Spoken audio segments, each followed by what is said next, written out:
안녕하세요. 이탈 건전입니다. 자, 이번 시간에도 동기발전기에 대한 부분이고요.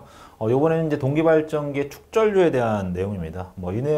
이 내용은요, 굉장히 단순하고요. 그림 하나만 잘 이해하고 계시면 충분히 답안지를 쓰실 수 있을 것 같고, 이 문제 같은 경우에는 이렇게 한 페이지를 다 채우는 것도 사실은 이렇게 쉽지는 않습니다. 워낙에 단순하니까. 어떻게 보면은 기술사 10점짜리 문제로 딱 이제 그 정도의 수준이다 이렇게 보시면 될 것 같아요.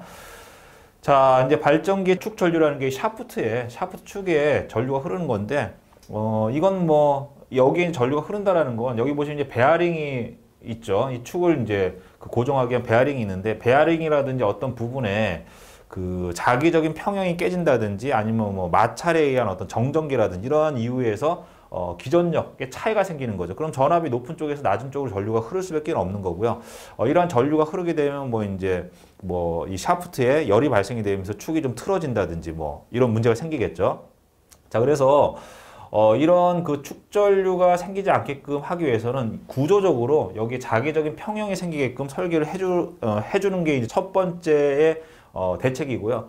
그 다음에 그렇게 했음에도 불구하고 어쩔 수 없는 상황에서 이 축전류가 흐를 수가 있거든요. 그랬을 경우에는 이 전류가 흐르지 못하도록끔 폐회로가 구성이 되지 않게끔 만들어주면 되는 겁니다. 그런 것들이 여기에 어떤 절연체를 집어넣어서 이 전류가 돌지 못하도록끔 차단을 시켜준다든지 아니면 이 베어링이나 이런 쪽에서도 절연을 좀 강화시켜서 이 전류가 흘러 들어가지 못하도록끔 해주면 되는 거거든요. 굉장히 단순합니다. 그래서 이거는 하나의 강좌로 이제 별도로 띄어서 설명하기도 조금 뭐라 그럴까요? 조금 내용이 너무 이제 작은 부분인데 이 문제가 간혹 가다가 나오고 있고요. 요 그림만 잘 기억을 하고 계시면 답안지를 쓰시는 거는 어렵지 않을 겁니다. 자, 축전류의 발생 원인 제가 말씀드린 것처럼 이제 자기적인 자기 회로의 불평형에 의해서 아무리 자기 회로를 완벽하게 평형하게 설계한다라고 하더라도 이것을 이제 완벽하다는 말씀드렸지만 아무리 이제 이 평형을 맞춰주려고 노력한다고 하더라도 이 완벽하게 맞출 수는 없거든요. 그래서 이제 축전류가 흐를 수밖에 없다.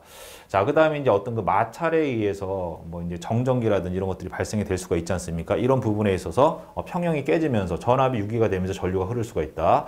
그 다음에 계자권선이 직류 성분의 완벽한 그런 성분이 돼야 되는데 운전하다 보면 이런 것들이 이제 약간 그 출렁일 수가 있겠죠. 그런 부분 이제 맥류분이라고 하는데 이런 부분에 의해서도 이제 유기 기전력이 차이가 발생이 되면서 축전류가 흐를 수가 있다. 자, 그 다음에 이제 베어링 내에서 이제 국부적인 전압 차가 발생이 돼서 이제 그 베어링과 베어링 사이에 전압 차가 생기니까 전압이 높은 곳에서 낮은 곳으로 전류가 흐르겠죠. 그 다음에 이제 이제 지락 사고라든지 이런 것들이 발생이 되면 또 축전류가 흐를 수가 있다. 따라서 이런 전류가 흐르지 않도록 하기 위해서는 어떻게 되느냐? 기본적으로 설계 자체를 잘 해라. 발전기 자기회로의 불평형에 의한 발생 원인을 제거하기 위해서 제작상 배려해야 된다. 그러니까 설계를 잘 하자는 얘기죠. 아무리 설계를 잘 해도 이 전류는 흐를 수가 있다는 얘기죠. 그래서 이런 경우에는 전류가 흐르지 못하도록 폐회로를 만들어주지 않으면 됩니다. 그 방법이 절연을 시키는 거죠. 절연 베어링, 그 다음에 아까 그 받침대 있지 않습니까? 이런 지지대 사이에 인슐레이션을 집어넣어가지고 절연을 해서 이렇게 전류가 흐르지 못하도록 막아주는 거죠. 자, 이러한 내용이 발전기 축 전류의 발생 원인과 대책에 대한 부분이다라고 보시면 되고요. 이런 것들은 굉장히 단순한 내용입니다. 단순한 내용이고 우리 제가 이제 강의 드린 그 교재 전기기기 책에도 굉장히 짧게 나와 있어요. 그림도 굉장히 단순하고요. 내용도 별게 없습니다.